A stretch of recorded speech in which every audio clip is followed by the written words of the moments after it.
New video friends. ಈ ವಿಡಿಯೋದಲ್ಲಿ ನಾನು ನಿಮಗೆ ಸಮಾಜ ಕಲ್ಯಾಣ ಇಲಾಖೆಯಲ್ಲಿ ಒಟ್ಟು 100 ಹುದ್ದೆಗಳನ್ನು ಭರ್ತಿ ಮಾಡಿಕೊಳ್ಳುತ್ತಿದ್ದಾರೆ, ಶಿಕ್ಷಕರ ಹುದ್ದೆಗಳು.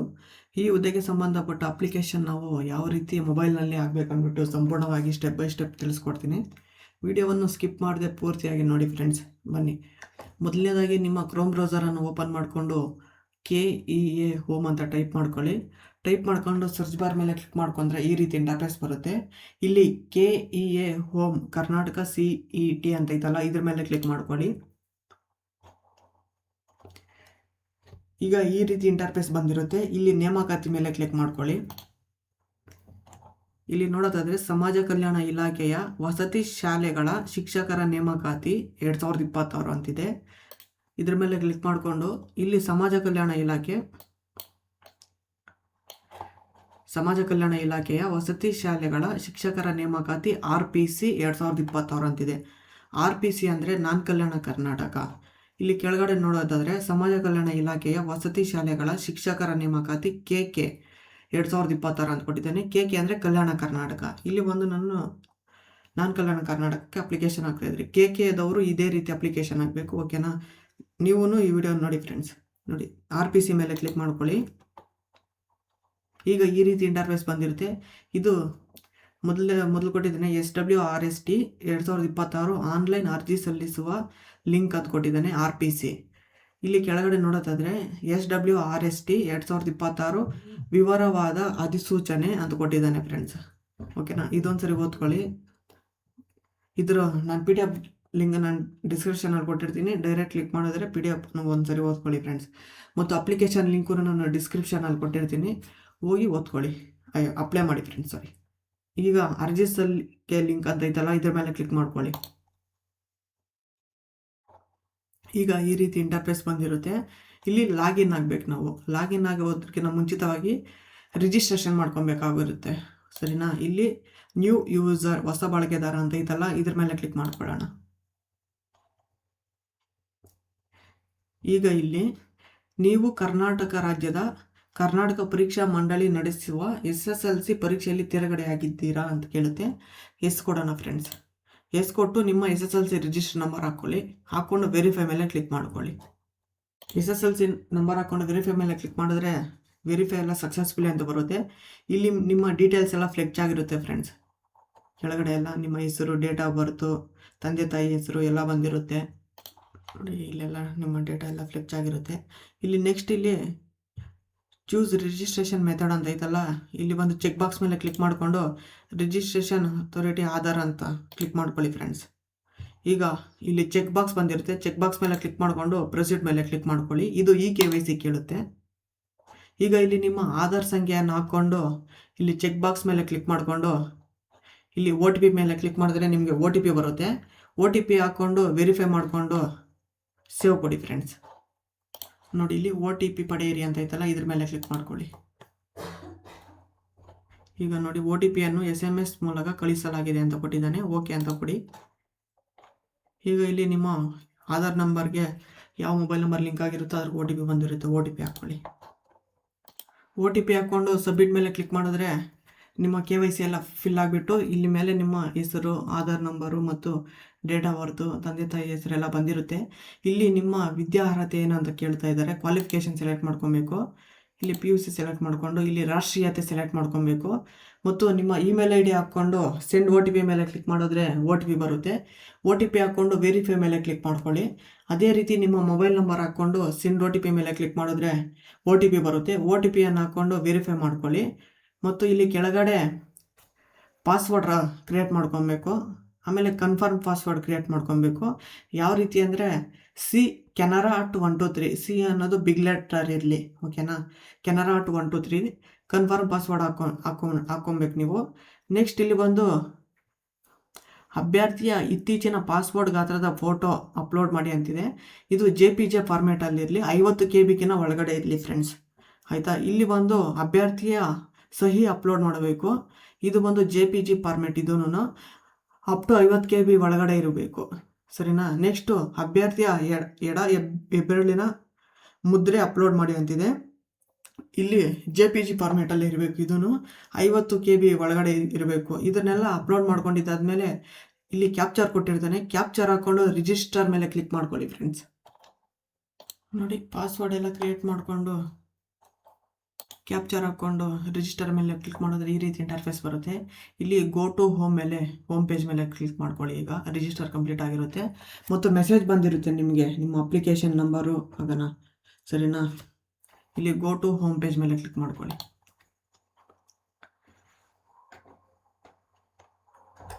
ಇಲ್ಲಿ ಒಂದು ಅಪ್ಲಿಕೇಶನ್ ನಂಬರು ಮತ್ತು ಪಾಸ್ವರ್ಡ್ ಹಾಕ್ಕೊಂಡಿರ್ತೀರಲ್ಲ, ಪಾಸ್ವರ್ಡ್ ಹಾಕ್ಕೊಂಡು ಕ್ಯಾಪ್ಚರ್ ಹಾಕ್ಕೊಂಡು ಲಾಗಿನ್ ವಿತ್ OTP ಮೇಲೆ ಕ್ಲಿಕ್ ಮಾಡ್ಕೊಳ್ಳಿ. ಲಾಗಿನ್ ಆದಮೇಲೆ ಇಲ್ಲಿ ನಿಮ್ಮ ಡೀಟೇಲ್ಸ್ ಎಲ್ಲ ಶೋ ಆಗಿರುತ್ತೆ. ಇಲ್ಲಿ ಬಂದು ನಿಮ್ಮ ಅಡ್ರೆಸ್ ಹಾಕ್ಕೊಬೇಕು, ಫುಲ್ ಅಡ್ರೆಸ್ ಇಲ್ಲಿ, ಓಕೆನಾ? ನೆಕ್ಸ್ಟ್ ಇಲ್ಲಿ ನಿಮ್ಮ ಪಿನ್ ಕೋಡ್ ಹಾಕ್ಕೊಬೇಕು. ಆಮೇಲೆ ರಾಜ್ಯ ಸೆಲೆಕ್ಟ್ ಮಾಡ್ಕೊಬೇಕು, ಡಿಸ್ಟಿಕ್ಕು, ತಾಲೂಕು ಸೆಲೆಕ್ಟ್ ಮಾಡ್ಕೊಬೇಕು. ಈ ಸೈಡ್ ಬಂದು ನಿಮ್ಮ ಧರ್ಮವನ್ನು ಸೆಲೆಕ್ಟ್ ಮಾಡ್ಕೊಬೇಕು. ನೆಕ್ಸ್ಟು ಮಾತೃಭಾಷೆಯನ್ನು ಸೆಲೆಕ್ಟ್ ಮಾಡ್ಕೊಬೇಕಾಗುತ್ತೆ, ಆಯಿತಾ? ಇಷ್ಟು ಸೆಲೆಕ್ಟ್ ಮಾಡ್ಕೊಂಡಿದ್ದಾದಮೇಲೆ ಇಲ್ಲಿ ಮ್ಯಾರೇಜ್ ಸ್ಟೇಟಸ್ ಕೇಳುತ್ತೆ. ಮ್ಯಾರೇಜ್ ಆಗಿದರೆ ಮ್ಯಾರೇಜ್ ಕೊಡಿ, ಮ್ಯಾರೇಜ್ ಆಗಿಲ್ಲ ಅಂದರೆ ಅನ್ಮ್ಯಾರೇಜ್ ಕೊಡಿ ಫ್ರೆಂಡ್ಸ್. ಕೊಟ್ಬಿಟ್ಟು ಸೇವ್ ಜನರಲ್ ಡೀಟೇಲ್ಸ್ ಮೇಲೆ ಕ್ಲಿಕ್ ಮಾಡ್ಕೊಳ್ಳಿ. ನೆಕ್ಸ್ಟ್ ಬಂದು ರಿಸರ್ವೇಷನ್ ಕ್ಲೈಮ್ ಕೇಳುತ್ತೆ. ನೋಡೋಣ, ಇಲ್ಲಿ ನೀವು GM ಹೊರತುಪಡಿಸಿ ಬೇರೆ ವರ್ಗವನ್ನು ಕ್ಲೈಮ್ ಮಾಡಲು ಬಯಸಿರಾ ಅಂತಿದೆ. ಅಂದರೆ GM ಅವ್ರು ಬಿಟ್ಟು SC ST category 1, 2A, 2B, 3A, 3B ಅವ್ರೇನಾದರೂ ನೀವು ರಿಸರ್ವೇಷನ್ ಕ್ಲೈಮ್ ಮಾಡೋಂಗಿದ್ರೆ ಎಸ್ ಕೊಡಿ. ಎಸ್ ಕೊಟ್ಟು ಇಲ್ಲಿ ನಿಮ್ಮ RD ನಂಬರ್ ಹಾಕ್ಬಿಟ್ಟು ಚೆಕ್ RD ನಂಬರ್ ಕೊಟ್ಟರೆ ನಿಮ್ಮ ಡೀಟೇಲ್ಸ್ ಎಲ್ಲ ಇಲ್ಲಿ ಬರಬೇಕಾಗುತ್ತೆ ಫ್ರೆಂಡ್ಸ್, ಓಕೆನಾ? ನೆಕ್ಸ್ಟ್ ಇಲ್ಲಿ ಕಲ್ಯಾಣ ಕರ್ನಾಟಕ 371J ಕ್ಲೈಮ್ ಕೇಳಿದ್ದಾರೆ. ನೀವು ಕಲ್ಯಾಣ ಕರ್ನಾಟಕ ಭಾಗದವರಾಗಿದ್ದರೆ ನಿಮ್ಮ ಹತ್ರ ಸರ್ಟಿಫಿಕೇಟ್ ಇದ್ದರೆ ಎಸ್ ಅಂತ ಕೊಟ್ಟು ಆ ಸರ್ಟಿಫಿಕೇಟ್ ನಂಬರ್ ಹಾಕಬೇಕಾಗುತ್ತೆ ಫ್ರೆಂಡ್ಸ್ ಇಲ್ಲಿ, ಓಕೆನಾ? ಹಾಕ್ಬಿಟ್ಟು ಇಲ್ಲಿ ಸೇವ್ ಅಂತ ಕೊಡಿ ಫ್ರೆಂಡ್ಸ್. ನೆಕ್ಸ್ಟ್ ಇಲ್ಲಿ ಬಂದು ರೂರಲ್ ಕ್ಲೈಮ್ ಕೇಳುತ್ತೆ. ಇಲ್ಲಿ ನೀವು 1ನೇ ತರಗತಿಯಿಂದ 10ನೇ ತರಗತಿವರೆಗೂ ಕರ್ನಾಟಕದ ಗ್ರಾಮೀಣ ಪ್ರದೇಶದಲ್ಲಿ ಓದಿದರೆ ಎಸ್ ಕೊಡಿ. ಎಸ್ ಕೊಟ್ಟು ಇಲ್ಲಿ ಸೇವ್ ಕೊಡಿ. ಇಲ್ಲ ಓದಿಲ್ಲ ಅಂದರೆ ನೋ ಕೊಟ್ಟು ಸೇವ್ ಕೊಡಿ ಫ್ರೆಂಡ್ಸ್. ಅದೇ ರೀತಿ ಕನ್ನಡ ಮೀಡಿಯಂ ಕ್ಲೈಮ್ ಕೇಳ್ತಾ ಇದ್ದಾರೆ. 1ನೇ ತರಗತಿಯಿಂದ 10ನೇ ತರಗತಿವರೆಗೂ ಕನ್ನಡ ಮಾಧ್ಯಮದಲ್ಲಿ ಓದಿದರೆ ಹೌದು ಅಂತ ಐತಲ್ಲ, ಇಲ್ಲಿ ಎಸ್ ಇದ್ರ ಮೇಲೆ ಕ್ಲಿಕ್ ಮಾಡಿ ಸೇವ್ ಕನ್ನಡ ಕ್ಲೈಮ್ ಅಂತ ಕೊಡಿ. ಓದಿಲ್ಲ ಅಂದರೆ 1ನೇ ತರಗತಿಯಿಂದ 10ನೇ ತರಗತಿ ಕನ್ನಡ ಮೀಡಿಯಮಲ್ಲಿ ನೋ ಅಂತ ಕೊಟ್ಟು ಸೇವ್ ಕೊಡಿ. ನೆಕ್ಸ್ಟ್ ಇಲ್ಲಿ ಯೋಜನಾ ನಿರಾಶ್ರಿತ ಅಭ್ಯರ್ಥಿ ಅಂತಿದೆ. ನೀವು ಯೋಜನಾ ನಿರಾಶ್ರಿತ ಅಭ್ಯರ್ಥಿ ಆಗಿದ್ದರೆ ಎಸ್ ಕೊಡಿ. ಎಸ್ ಕೊಟ್ಟು ಸೇವ್ ಕೊಡಿ ಫ್ರೆಂಡ್ಸ್. ಇಲ್ಲ ಅಂದರೆ ನೋ ಕೊಟ್ಟು ಸೇವ್ ಕೊಡಿ, ಓಕೆನಾ? ಇಲ್ಲಿ ಕನ್ಫರ್ಮೇಷನ್ ಸೇವ್ ಆಲ್ ಕ್ಲೈಮ್ಸ್ ಇವೆಲ್ಲ ಟಿಕ್ ಮಾಡಬೇಕಾಗುತ್ತೆ. ಟಿಕ್ ಮಾಡಿಬಿಟ್ಟು ಇಲ್ಲಿ ಸೇವ್ ಅಂತ ಬರುತ್ತೆ, ಸೇವ್ ಕೊಟ್ಬಿಟ್ಟು ಆಮೇಲೆ ನೆಕ್ಸ್ಟ್ ಅಂತ ಬರುತ್ತೆ, ನೆಕ್ಸ್ಟ್ ಮೇಲೆ ಕ್ಲಿಕ್ ಮಾಡ್ಕೊಳ್ಳಿ ಫ್ರೆಂಡ್ಸ್. ನೆಕ್ಸ್ಟ್ ಇಲ್ಲಿ ರಿಸರ್ವೇಷನ್ ಆದಮೇಲೆ ಕ್ವಾಲಿಫಿಕೇಷನ್ ಡೀಟೇಲ್ಸ್ ಅಂತಿದೆ ಐತಲ್ಲ, ಇಲ್ಲಿ ಒಂದು PUC ಕ್ವಾಲಿಫಿಕೇಷನ್ನು ಮತ್ತು TET, ಆಮೇಲೆ ಇಲ್ಲಿ ಒಂದು D.Ed, B.Ed ಎಲ್ಲ ಇದೆ. ಇಲ್ಲಿ ನೋಡೋಣ ಏನೇನು ಅಂದ್ಬಿಟ್ಟು ಇಲ್ಲಿ first PUC, second PUC qualification ಹಾಕ್ಕೊಬೇಕು. ಇಲ್ಲಿ ಎಂಟ್ರಿ ಮೆಥಡ್ ನೋಡೋದಾದರೆ PU ಬೋರ್ಡ್ ಆಫ್ಟರ್ 2003 ಅಂತಿದೆ. ಅಂದರೆ 2003 ಹಿಂದೆ ನೀವು ಪಾಸ್ ಆಗಿದ್ದರೆ ಇದನ್ನು ಸೆಲೆಕ್ಟ್ ಮಾಡ್ಕೊಬೇಕು. ಈ ಸೈಡ್ ನೋಡೋದಾದರೆ PU ಬೋರ್ಡ್ ಬಿಫೋರ್ 2003 ಅಂತಿದೆ, ಇದನ್ನು ಸೆಲೆಕ್ಟ್ ಮಾಡ್ಕೊಬೇಕು. ಅಂದರೆ ನೀವು 2000 ಆಫ್ಟರ್ ಅಂದರೆ 2003 ಹಿಂದೆ ಪಾಸ್ ಆಗಿದ್ದರೆ ಫಸ್ಟ್ನೇ ಸೆಲೆಕ್ಟ್ ಮಾಡ್ಕೊಬೇಕು. 2003 ಮೇಲೆ ನೀವು PUCನ ಕಂಪ್ಲೀಟ್ ಮಾಡಿದರೆ ಇದು ಎರಡನೇದೈತಲ್ಲ, ಇದನ್ನು ಸೆಲೆಕ್ಟ್ ಮಾಡ್ಕೊಬೇಕಾಗುತ್ತೆ ಫ್ರೆಂಡ್ಸ್. ಇದನ್ನು ಸೆಲೆಕ್ಟ್ ಮಾಡಿಕೊಂಡು ಇಲ್ಲಿ ಸ್ಟ್ರೀಮ್ ಕೇಳುತ್ತೆ, PUC ಅಂತ ಸೆಲೆಕ್ಟ್ ಮಾಡ್ಕೊಬೇಕು. ನೆಕ್ಸ್ಟ್ ಇಲ್ಲಿ ರಿಜಿಸ್ಟರ್ ನಂಬರ್ ಕೇಳುತ್ತೆ, ರಿಜಿಸ್ಟರ್ ನಂಬರ್ ಹಾಕ್ಕೊಬೇಕು ನಿಮ್ಮದು PUCದು. ಆಮೇಲೆ ಪಾಸಿಂಗ್ ಇಯರ್ ಹಾಕ್ಕೊಬೇಕು. ನೆಕ್ಸ್ಟ್ ಇಲ್ಲಿ ಕಾಲೇಜ್ ನೇಮ್ ಕೇಳುತ್ತೆ, ಕಾಲೇಜ್ ನೇಮ್ ಹಾಕ್ಕೊಬೇಕು. ಇಲ್ಲಿ ಬೋರ್ಡ್ ಯೂನಿವರ್ಸಿಟಿ ಯಾವ್ದು ನಿಮ್ಮದು, ಕರ್ನಾಟಕ ಯೂನಿವರ್ಸಿಟಿ, ಇಲ್ಲಾಂದರೆ ನೀವು ಯಾವುದು ಯೂನಿವರ್ಸಿಟಿ ಓದಿರ್ತೀರೋ PU ಬೋರ್ಡಲ್ಲಿ ಅದು ಸೆಲೆಕ್ಟ್ ಮಾಡ್ಕೊಬೇಕು. ಮತ್ತು ಇಲ್ಲಿ ರಿಸಲ್ಟ್ ನೋಡೋದಾದರೆ pass, first class, first with distinction, first class, second class, pass class, fail ಅಂತಿದೆ. ಇಲ್ಲಿ ನಿಮ್ಮ ರಿಸಲ್ಟ್ ಏನಾಗಿದೆ ಅಂದ್ಬಿಟ್ಟು ಅದು ಸೆಲೆಕ್ಟ್ ಮಾಡ್ಕೊಬೇಕು ಫ್ರೆಂಡ್ಸ್. ಇಲ್ಲಿ ಮಂತ್ ಸೆಲೆಕ್ಟ್ ಮಾಡ್ಕೊಬೇಕು ಮತ್ತು ಯಾವ ಇಯರಲ್ಲಿ ಪಾಸ್ ಆಗಿರೋದು ಮಂತ್ ಅಂತ. ನೆಕ್ಸ್ಟ್ ಇಲ್ಲಿ ಮಾರ್ಕ್ಸ್ ಎಂಟ್ರಿ ನೋಡೋದಾದರೆ ಇಲ್ಲಿ ಟೋಟಲ್ ಮಾರ್ಕ್ಸ್ ಹಾಕ್ಕೊಬೇಕು. ಇಲ್ಲಿ ನೆಕ್ಸ್ಟ್ ನೋಡೋದಾದರೆ ನೀವು ತೆಗೆದಿರುವಂಥ ಮಾರ್ಕ್ಸ್ ಇಲ್ಲಿ ಹಾಕ್ಕೊಬೇಕು. ಇಲ್ಲಿ ಹಾಕ್ಕೊಂಡು ಸೇವ್ PUC ಮೇಲೆ ಕ್ಲಿಕ್ ಮಾಡ್ಕೊಳ್ಳಿ ಫ್ರೆಂಡ್ಸ್. PUC ಡೀಟೇಲ್ಸ್ ಎಲ್ಲ ಫಿಲ್ ಮಾಡಿಬಿಟ್ಟು ಆದಮೇಲೆ ಸೇವ್ ಮೇಲೆ ಕ್ಲಿಕ್ ಮಾಡಿದ್ರೆ ಇಲ್ಲಿ ಸೇವ್ ಕ್ವಾಲಿಫಿಕೇಷನ್ ಹತ್ರ ಕುತ್ಕೊಂಡಿರುತ್ತೆ ಎಲ್ಲ ನಿಮ್ಮದು. ನೆಕ್ಸ್ಟ್ ಇಲ್ಲಿ ಟೆಟ್ದು ಡೀಟೇಲ್ಸ್ ಕೇಳುತ್ತೆ, ನೋಡೋಣ ಏನೇನಂತ. ಇಲ್ಲಿ ನಿಮ್ಮ ಟಿ ಇ ಟಿದು ರಿಜಿಸ್ಟರ್ ನಂಬರು ಮತ್ತು ಪಾಸಿಂಗ್ ಇಯರ್ ಹಾಕ್ಕೊಬೇಕು. ಓಕೆನಾ? ಅದಕ್ಕಿಂತ ಮುಂಚಿತವಾಗಿ ಕಂಡಕ್ಟೆಡ್ ಬೈ ರಿಕ್ವೈರ್ಡ್ ಅಂದರೆ ಗೌರ್ಮೆಂಟ್ ಆಫ್ ಕರ್ನಾಟಕನ ಗೌರ್ಮೆಂಟ್ ಆಫ್ ಇಂಡಿಯಾನ ಅಂತ ನೀವು ಯಾವುದು ಟೆಟ್ ಬರೆದಿದ್ದೀರೋ ಅದನ್ನು ಸೆಲೆಕ್ಟ್ ಮಾಡ್ಕೊಬೇಕು. ಇಲ್ಲಿ ನಾನು ಗೌರ್ಮೆಂಟ್ ಆಫ್ ಕರ್ನಾಟಕ ಸೆಲೆಕ್ಟ್ ಮಾಡ್ಕೊತಾ ಇದ್ದೀನಿ. ಇಲ್ಲಿ ನಿಮ್ಮ ರಿಜಿಸ್ಟರ್ ನಂಬರ್ ಹಾಕ್ಕೊಬೇಕು ಟೆಟ್ದು ಮತ್ತು ಪಾಸಿಂಗ್ ಇಯರು ಹಾಕ್ಕೊಬೇಕು. ನೆಕ್ಸ್ಟ್ ಇಲ್ಲಿ ಟೋಟಲ್ ಮಾರ್ಕ್ಸ್ ಹಾಕ್ಕೊಬೇಕು ಟಿ ಇ ಟಿದು ಮತ್ತು ನೀವು ಪಡೆದಂಥ ಮಾರ್ಕ್ಸ್ ಹಾಕ್ಕೊಂಡು ಸೇವ್ ಟೆಟ್ ಮೇಲೆ ಕ್ಲಿಕ್ ಮಾಡ್ಕೊಳ್ಳಿ ಫ್ರೆಂಡ್ಸ್. ಓಕೆನಾ? ಸೇವ್ ಟೆಟ್ ಮೇಲೆ ಕ್ಲಿಕ್ ಮಾಡ್ಕೊಂಡಿದ್ದಾದಮೇಲೆ ಇಲ್ಲಿ ಕ್ವಾಲಿಫಿಕೇಷನ್ಸ್ ಸೇವ್ಡ್ ಕ್ವಾಲಿಫಿಕೇಷನ್ ಐತಲ್ಲ, ಇಲ್ಲಿ ಬಂದು ನಿಮ್ಮ ಟಿ ಇ ಟಿದು second P U C details save ಆಗಿರುತ್ತೆ ಇಲ್ಲಿ. ನೆಕ್ಸ್ಟು ಇದೆಲ್ಲ ಸೇವ್ ಮಾಡ್ಕೊಳ್ಳಿ ಫ್ರೆಂಡ್ಸ್. ನೆಕ್ಸ್ಟ್ ಬಂದು ಡಿ ಎಡ್ದು DEI EDದು ಕ್ವಾಲಿಫಿಕೇಷನ್ ಕೇಳ್ತಾ ಇದೆ, ನೋಡೋಣ ಅದು ಏನೇನು ಅಂದ್ಬಿಟ್ಟು. ಇಲ್ಲಿ ಬಂದು ಸೆಲೆಕ್ಟ್ ಒನ್ ರಿಕ್ವೈರ್ಡ್ ಅಂತಿದೆ. ಇಲ್ಲಿ ಬಂದು 2 year ಡಿಪ್ಲೊಮೊ ಇನ್ ಎಲಿಮಿನೇಟರಿ ಎಜುಕೇಷನ್ ಅಂತಿದೆ, ಅಂದರೆ DEI ED ಅಂತ ಕೊಟ್ಟಿದ್ದಾನೆ. ಇಲ್ಲಿ 4 year bachelor in elementary education ಅಂತ ಕೊಟ್ಟಿದ್ದಾನೆ. ಇದು ಬಂದು BEI ED ಅಂತ ಕೊಟ್ಟಿದ್ದಾನೆ. ಇಲ್ಲಿ ನೆಕ್ಸ್ಟ್ ನೋಡೋದಾದರೆ 2 year diploma in education special education ಅಂತ ಕೊಟ್ಟಿದ್ದಾನೆ. DED ಸ್ಪೆಷಲ್ ED ಅಂತ ಕೊಟ್ಟಿದ್ದಾನೆ. ಇದರಲ್ಲಿ ನೀವು ಯಾವುದು ನಿಮಗೆ ಅನ್ವಯವಾಗುತ್ತೋ ಅದನ್ನು ಸೆಲೆಕ್ಟ್ ಮಾಡ್ಕೊಳ್ಳಿ ಫ್ರೆಂಡ್ಸ್. ಸೆಲೆಕ್ಟ್ ಮಾಡಿಕೊಂಡು ಕೆಳಗಡೆ ಸ್ಕ್ರೋಲ್ ಮಾಡಿದ್ರೆ ಇಲ್ಲಿ ನಿಮ್ಮ ರಿಜಿಸ್ಟರ್ ನಂಬರ್ ಕೇಳುತ್ತೆ ಡಿ ಎಡ್ದು. ಇಲ್ಲಿ ಪಾಸಿಂಗ್ ಇಯರ್ ಹಾಕ್ಕೊಬೇಕು ಮತ್ತು ನಿಮ್ಮ ಕಾಲೇಜ್ ನೇಮ್ ಹಾಕ್ಕೊಬೇಕು ಇಲ್ಲಿ, ಮತ್ತು ನಿಮ್ಮ ಯೂನಿವರ್ಸಿಟಿಯನ್ನು ಇಲ್ಲಿ ಎಂಟ್ರಿ ಮಾಡ್ಕೊಬೇಕು. ನೆಕ್ಸ್ಟ್ ಇಲ್ಲಿ ರಿಸಲ್ಟ್ ನೋಡೋದಾದರೆ first class with distinction, first class, second class, pass class, fail ಅಂತ ಕೊಟ್ಟಿದ್ದಾನೆ. ನಿಮ್ಮದು ರಿಸಲ್ಟ್ ಏನಾಗಿದೆ ಅದು ಸೆಲೆಕ್ಟ್ ಮಾಡ್ಕೊಳ್ಳಿ ಫ್ರೆಂಡ್ಸ್. ಇಲ್ಲಿ ಬಂತು ಮಂತ್ ಕೇಳ್ತಾ ಇದೆ, ಮಂತನ್ನು ಸೆಲೆಕ್ಟ್ ಮಾಡ್ಕೊಬೇಕಾಗುತ್ತೆ ನೀವು ಯಾವ ಮಂತಲ್ಲಿ ಪಾಸ್ ಆಗಿದ್ದೀರಾ ಅಂದ್ಬಿಟ್ಟು, ಸರಿನಾ? ಅದೇ ರೀತಿ ಇಲ್ಲಿ ಮಾರ್ಕ್ಸ್ ಎಂಟ್ರಿ ಮಾಡ್ಕೊಬೇಕು. ಇಲ್ಲಿ ಮ್ಯಾಕ್ಸ್ ಮಾರ್ಕ್ಸ್ ಅಂತ ಕೊಟ್ಟಿದ್ದಾನೆ. ಇಲ್ಲಿ ಟೋಟಲ್ ಮಾರ್ಕ್ಸ್ ಹಾಕ್ಕೊಬೇಕು ನಿಮ್ಮದು. ಇದು ಬಂದು ಮಾರ್ಕ್ಸ್ ಅಬ್ಜೆಕ್ಷನ್ ಬಂದು ನೀವು ಪಡೆದಂಥ ಮಾರ್ಕ್ಸನ್ನು ಇಲ್ಲಿ ಹಾಕ್ಕೊಂಡು ಸೇವ್ ಕ್ಲಿಕ್ ಮಾಡ್ಕೊಳ್ಳಿ ಫ್ರೆಂಡ್ಸ್. ಕ್ಲಿಕ್ ಮಾಡ್ಕೊಂಡ್ರೆ ಇಲ್ಲಿ ನಿಮ್ಮ PUC ಡೀಟೇಲ್ಸು, ಟೆಟ್ ಡೀಟೇಲ್ಸು ಮತ್ತು ನಿಮ್ಮ ಹೈಯರ್ ಎಜುಕೇಷನ್ ಡೀಟೇಲ್ಸ್ ಎಲ್ಲ ಇಲ್ಲಿ ಸೇವ್ ಆಗಿರುತ್ತೆ, ಸರಿನಾ? ಇದೆಲ್ಲ ಸೇವ್ ಆದಮೇಲೆ ಕೆಳಗಡೆ ಸ್ಕ್ರೋಲ್ ಮಾಡಿದ್ರೆ ಸೇವ್ ಆ್ಯಂಡ್ ನೆಕ್ಸ್ಟ್ ಅಂತಿರುತ್ತೆ, ಅದರ ಮೇಲೆ ಕ್ಲಿಕ್ ಮಾಡ್ಕೊಳ್ಳಿ ಫ್ರೆಂಡ್ಸ್. ನೆಕ್ಸ್ಟ್ ಕ್ವಾಲಿಫಿಕೇಷನ್ ಎಲ್ಲ ಡೀಟೇಲ್ಸ್ ಎಲ್ಲ ಫಿಲ್ ಮಾಡಿ ಸೇವ್ ಆ್ಯಂಡ್ ನೆಕ್ಸ್ಟ್ ಮೇಲೆ ಕ್ಲಿಕ್ ಮಾಡ್ಕೊಂಡ್ರೆ ಏಜ್ ರಿಲ್ಯಾಕ್ಸೇಷನ್ ಕೇಳುತ್ತೆ, ನೋಡೋಣ ಏನೇನಂತ. ಇಲ್ಲಿ ಬಂದು ಏಜ್ ರಿಲ್ಯಾಕ್ಸೇಷನ್ ಕ್ಲೈಮ್ಸ್ ಅಂತ ಐತಲ್ಲ, ಇದ್ರ ಮೇಲೆ ಕ್ಲಿಕ್ ಮಾಡ್ಕೊಳ್ಳಿ ಫ್ರೆಂಡ್ಸ್. ರಿಲ್ಯಾಕ್ಸೇಷನ್ ಕ್ಯಾಟಗರಿ ಮೇಲೆ ಇಲ್ಲಿ NCC, ಇನ್ ಸರ್ವಿಸು, ಎಕ್ಸ್ ಡಿಫೆನ್ಸು, PH ಕೊಟ್ಟಿದ್ದಾನೆ. ಇದರಲ್ಲಿ ನಿಮಗೆ ಯಾವ್ದು ಅನ್ವಯ ಆಗುತ್ತೋ ಅದನ್ನು ಕ್ಲಿಕ್ ಮಾಡ್ಕೊಳ್ಳಿ ಫ್ರೆಂಡ್ಸ್. ನೆಕ್ಸ್ಟ್ ಇಲ್ಲಿ ಕನ್ನಡ ಲ್ಯಾಂಗ್ವೇಜ್ ಎಕ್ಸಾಮ್ ಡೀಟೇಲ್ಸ್ ಅಂತಿದೆ. ಇಲ್ಲಿ ನೀವು KEA, KPSC ಇತರೆ ಯಾವುದೇ ಪರೀಕ್ಷೆ ಪ್ರಾಧಿಕಾರದಿಂದ ಕಡ್ಡಾಯ ಕನ್ನಡ ಪರೀಕ್ಷೆ ಉತ್ತೀರ್ಣರಾಗಿದ್ದೀರಾ ಅಂತ ಕೇಳಿದ್ದಾನೆ. ಎಸ್ ಇದ್ದರೆ ಎಸ್ ಕೊಡಿ, ಇಲ್ಲಾಂದರೆ ನೋ ಅಂತ ಕೊಡಿ. ಎಸ್ ಕೊಟ್ಟರೆ ಅದರ ರಿಜಿಸ್ಟರ್ ನಂಬರ್ ಕೇಳುತ್ತೆ, ನೀವು ಯಾವ ಇಯರಲ್ಲಿ ಪಾಸ್ ಆಗಿದ್ದೀರಾ ಅದರ ರಿಜಿಸ್ಟರ್ ನಂಬರ್ ಎಂಟ್ರಿ ಮಾಡ್ಕೊಳ್ಬೇಕಾಗುತ್ತೆ ಫ್ರೆಂಡ್ಸ್, ಸರಿನಾ? ಇಲ್ಲಿ ನೆಕ್ಸ್ಟ್ ಇಲ್ಲಿ ನೀವು 10ನೇ ತರಗತಿ SSLC PUC ಉನ್ನತ ಮಟ್ಟದಲ್ಲಿ ಕನ್ನಡ ವಿಷಯದಲ್ಲಿ ಉತ್ತೀರ್ಣರಾಗಿದ್ದೀರಾ ಅಂತ ಕೇಳುತ್ತೆ. ಎಸ್ ಇದ್ದರೆ ಎಸ್ ಕೊಡಿ, ಇಲ್ಲಾಂದರೆ ನೋ ಅಂತ ಕೊಡಿ. ಅಂದರೆ ನೀವು ಕನ್ನಡ ಭಾಷೆಯನ್ನು ಪ್ರಥಮ ಭಾಷೆ, ದ್ವಿತೀಯ ಭಾಷೆ, ತೃತೀಯ ಭಾಷೆ ಆದರೂ ನೀವು ಓದಿದರೆ SSLCಯಲ್ಲಿ ಇಲ್ಲಿ ಸೆಲೆಕ್ಟ್ ಮಾಡ್ಕೊಳ್ಳಿ. ಇಲ್ಲ ನಾನು SSLCಯಲ್ಲಿ ಕನ್ನಡ ಭಾಷೆಯನ್ನು ಓದಿಲ್ಲ ಅಂದರೆ ನೋ ಇಲ್ಲ ಅಂತ ಕ್ಲಿಕ್ ಮಾಡ್ಕೊಳ್ಳಿ ಫ್ರೆಂಡ್ಸ್. ನೆಕ್ಸ್ಟ್ ಇಲ್ಲಿ ನಿಮ್ಮ ವಿರುದ್ಧ ಯಾವುದೇ ಕ್ರಿಮಿನಲ್ ಪ್ರಕರಣ ದಾಖಲಾಗಿದೆಯಾ ಅಂತಿದೆ.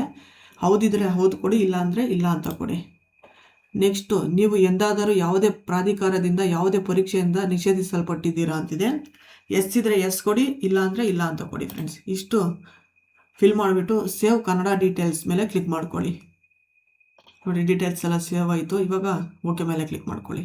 ನೆಕ್ಸ್ಟು ಏಜ್ ರಿಲ್ಯಾಕ್ಸೇಷನ್ ಆದಮೇಲೆ ಡಾಕ್ಯುಮೆಂಟ್ಸ್ ಅಪ್ಲೋಡ್ ಕೇಳುತ್ತೆ, ಏನೇನು ಅಂದ್ಬಿಟ್ಟು ನೋಡೋಣ. ಇಲ್ಲಿ ಒಂದು ಕ್ಯಾಂಡಿಡೇಟ್ ಫೋಟೋ ಅಪ್ಲೋಡ್ ಮಾಡಬೇಕಾಗುತ್ತೆ. ಇದು JPG ಫಾರ್ಮ್ಯಾಟಲ್ಲಿ ಇರಬೇಕು. ಇನ್ನೊಂದ್ಸರಿ ಅಪ್ಲೋಡ್ ಮಾಡಬೇಕು ಫ್ರೆಂಡ್ಸ್. ಇದು ಇಲ್ಲಿ ಚೂಸ್ ಫೈಲ್ ಮೇಲೆ ಕ್ಲಿಕ್ ಮಾಡಿಕೊಂಡು ನಿಮ್ಮ ಗ್ಯಾಲರಿಗೆ ಹೋಗುತ್ತೆ, ಅಪ್ಲೋಡ್ ಮಾಡ್ಕೊಳ್ಳಿ. ನೆಕ್ಸ್ಟ್ ಸಿಗ್ನೇಚರ್ ಕೇಳುತ್ತೆ, ಅಭ್ಯರ್ಥಿಯ ಸಹಿ, ಅದನ್ನು ಅಪ್ಲೋಡ್ ಮಾಡ್ಕೊಳ್ಳಿ. ಇಲ್ಲಿ ಚೂಸ್ ಫೈಲ್ ಮೇಲೆ ಕ್ಲಿಕ್ ಮಾಡ್ಕೊಂಡ್ರೆ ಗ್ಯಾಲರಿಗೆ ಹೋಗುತ್ತೆ, ಸೆಲೆಕ್ಟ್ ಮಾಡಿ ಡನ್ ಮೇಲೆ ಹಾಕ್ಬಿಟ್ಟು ಇಲ್ಲಿ ಅಪ್ಲೋಡ್ ಸಿಗ್ನೇಚರ್ ಅಂತ ಐತಲ್ಲ ಇದ್ರ ಮೇಲೆ ಕ್ಲಿಕ್ ಮಾಡ್ಕೊಳ್ಳಿ. ನೆಕ್ಸ್ಟ್ ಇಲ್ಲಿ ಅಪ್ಲೋಡ್ ತಂಬ್ ಇಂಪ್ರೆಸ್ ಅಂತ ಇದಲ್ಲ, ಆವಾಗಲೇ ತಂಬ್ ಅಪ್ಲೋಡ್ ಮಾಡಿರ್ತೀರಲ್ಲ ಅದನ್ನೇ ತಂಬ್ ಮತ್ತೊಂದು ಸಾರಿ ಇಲ್ಲಿ ಅಪ್ಲೋಡ್ ಮಾಡಿ. ಇಲ್ಲಿ ಅಪ್ಲೋಡ್ ತಂಬ್ ಇಂಪ್ರೆಸ್ ಅಂತ ಐತಲ್ಲ ಇದ್ರ ಮೇಲೆ ಕ್ಲಿಕ್ ಮಾಡಿಕೊಂಡು ನೆಕ್ಸ್ಟ್ ಮೇಲೆ ಕ್ಲಿಕ್ ಮಾಡ್ಕೊಳ್ಳಿ ಫ್ರೆಂಡ್ಸ್. ಇದೇ ಥರ ನೀವು ಮಾಡಿ. ಫೋಟೋ, ಸಿಗ್ನೇಚರ್, ತಂಬೆಲ್ಲ ಅಪ್ಲೋಡ್ ಮಾಡಿಕೊಂಡು ಸೇವ್ ಆ್ಯಂಡ್ ನೆಕ್ಸ್ಟ್ ಮೇಲೆ ಕ್ಲಿಕ್ ಮಾಡ್ಕೊಂಡ್ರೆ ಅದರ್ ಇನ್ಫಾರ್ಮೇಷನ್ ಅಂತಿದೆ. ಇಲ್ಲಿ ಒಂದು ಗೌರ್ಮೆಂಟ್ ಸರ್ವೆಂಟ್ ಇನ್ಫಾರ್ಮೇಷನ್ ಅಂತಿದೆ. ನೀವು ರಾಜ್ಯ ಕೇಂದ್ರ ಸರ್ಕಾರಿ ಸೇವಕರಾಗಿದ್ದೀರಾ ಅಂತಿದೆ. ಎಸ್ ಇದ್ದರೆ ಎಸ್ ಕೊಡಿ, ಹೌದು ಅಂತ ಕೊಟ್ಟರೆ ನಿಮ್ಮ ಡೀಟೇಲ್ಸ್ ಎಲ್ಲ ಕೇಳುತ್ತೆ. ಡೀಟೇಲ್ಸ್ ಎಲ್ಲ ಫಿಲ್ ಮಾಡಿ ಸೇವ್ ಮೇಲೆ ಕ್ಲಿಕ್ ಮಾಡ್ಕೊಳ್ಳಿ ಫ್ರೆಂಡ್ಸ್.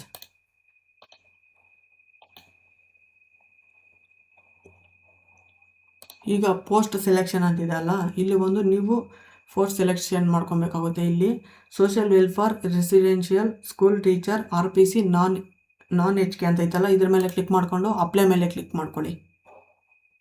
ಅಪ್ಲೈ ಮೇಲೆ ಕ್ಲಿಕ್ ಮಾಡಿದಾದ್ಮೇಲೆ ಇಲ್ಲಿ ಅಪ್ಲೈಡ್ ಪೋಸ್ಟ್ ಅಂತ ಐತಲ್ಲ ಇಲ್ಲಿ ಒಂದು course ID, application number, applied course ಮತ್ತು ಪೋಸ್ಟ್ ವೈಸ್ ಫೀಸ್ ಅಂತ ಐತಲ್ಲ ಇಲ್ಲಿ ನೀವು ಮುಂದುವರಿಸಿ ನೆಕ್ಸ್ಟ್ ಪೇಜ್ ಅಂತ ಐತಲ್ಲ ಇದ್ರ ಮೇಲೆ ಕ್ಲಿಕ್ ಮಾಡ್ಕೊಳ್ಳಿ.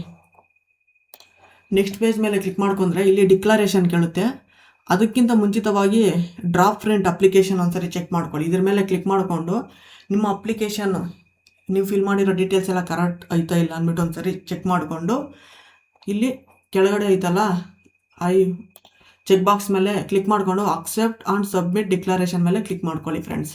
ಫಸ್ಟ್ ಒಂದ್ಸರಿ ಡ್ರಾಫ್ಟ್ ಪ್ರಿಂಟ್ ಅಪ್ಲಿಕೇಶನ್ ಚೆಕ್ ಮಾಡಿಕೊಂಡು ಇಲ್ಲಿ ಚೆಕ್ ಬಾಕ್ಸ್ ಮೇಲೆ ಕೆಳಗಡೆ ಟಿಕ್ ಮಾಡಿಕೊಂಡು ಅಪ್ಲಿಕೇಶನ್ ಅಕ್ಸೆಪ್ಟ್ ಸಬ್ಮಿಟ್ ಡಿಕ್ಲರೇಷನ್ ಮೇಲೆ ಕ್ಲಿಕ್ ಮಾಡ್ಕೊಳ್ಳಿ.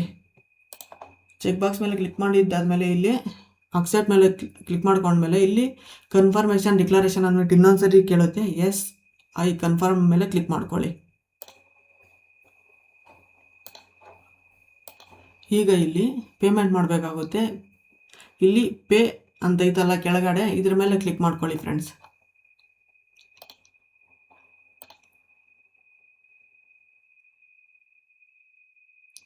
ಇಲ್ಲಿ ಬಂದು ನಿಮಗೆ credit card, debit card, UPI, net banking, wallet ಎಲ್ಲ ತೋರಿಸುತ್ತೆ. ನೀವು ಯಾವುದ್ರಲ್ಲಿ ಬೇಕಾದರೂ ನೀವು ಪೇಮೆಂಟ್ ಮಾಡ್ಕೊಬೋದು. ಇಲ್ಲಿ UPIನ ಸೆಲೆಕ್ಟ್ ಮಾಡ್ಕೊಂಡು ಶೋ QR ಕೋಡ್ ಮೇಲೆ ಕ್ಲಿಕ್ ಮಾಡಿಕೊಂಡು ಇಲ್ಲಿ ನೀವು ಫೋನ್ಪೇ, ಗೂಗಲ್ ಪೇಯಿಂದ ಸ್ಕ್ಯಾನ್ ಮಾಡಿಕೊಂಡು ನಿಮ್ಮ ಪೇಮೆಂಟನ್ನು ಪೇಮೆಂಟ್ ಮಾಡ್ಕೊಳ್ಳಿ ಫ್ರೆಂಡ್ಸ್. ಪೇಮೆಂಟ್ ಎಲ್ಲ ಸಬ್ಮಿಟ್ ಆದಮೇಲೆ ಇಲ್ಲಿ ಅಪ್ಲಿಕೇಶನ್ ಪ್ರಿಂಟ್ ಅಂತ ಐತಲ್ಲ ಅದನ್ನು ಕ್ಲಿಕ್ ಮಾಡ್ಕೊಳ್ಳಿ ಫ್ರೆಂಡ್ಸ್. ಅದ್ರ ಮೇಲೆ ಕ್ಲಿಕ್ ಮಾಡಿಕೊಂಡು ನಿಮ್ಮ ಅಪ್ಲಿಕೇಶನ್ನು ಡೌನ್ಲೋಡ್ ಮಾಡ್ಕೊಳ್ಳಿ, ಇಲ್ಲಾಂದರೆ ಪ್ರಿಂಟ್ ತೊಗೊಳ್ಳಿ ಫ್ರೆಂಡ್ಸ್. ಈ ರೀತಿ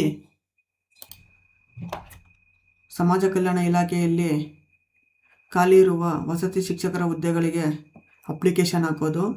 ಇದು ಒಟ್ಟು ಹುದ್ದೆಗಳು ಬಂದು 100 ಹುದ್ದೆಗಳಾಗಿರುತ್ತೆ ಫ್ರೆಂಡ್ಸ್. ಇದರ ವೇತನ ಬಂದು 41,300 ರೂಪಾಯಿಯಿಂದ 81,800 ರೂಪಾಯಿ ತನಕ ವೇತನ ಇರುತ್ತೆ.